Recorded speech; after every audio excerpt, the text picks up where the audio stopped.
రాష్ట్ర వ్యాప్తంగా సైబర్ నేరాల నెట్వర్క్ను ఛేదించేందుకు ఆపరేషన్ క్రాక్ డౌన్ను సైబర్ సెక్యూరిటీ బ్యూరో ప్రారంభించింది. ఆపరేషన్లో భాగంగా 16 జిల్లాల్లో ఉన్న మ్యూల్ బ్యాంక్ ఖాతాల లక్ష్యంగా సోదాలు నిర్వహించారు. రాష్ట్రంలోని పలు బ్యాంకులకు చెందిన 137 శాఖల్లో 1888 అనుమానిత మ్యూల్ ఖాతాలను బ్యూరో పరిశీలించింది. ఈ ఖాతాలు దేశవ్యాప్తంగా 9431, రాష్ట్రంలో 782 సైబర్ నేరాల కేసులతో సంబంధం ఉన్నట్లు గుర్తించారు.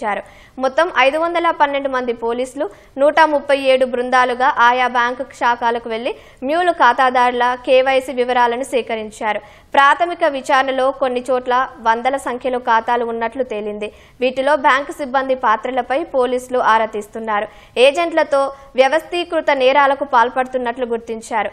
ఇటువంటి అక్రమ కార్యకలాపాలకు సహకరించే వ్యక్తులు, సంస్థలపై కఠిన చర్యలు తీసుకుంటామని సైబర్ సెక్యూరిటీ బ్యూరో డైరెక్టర్ శిఖా ఘోయల్ తెలిపారు.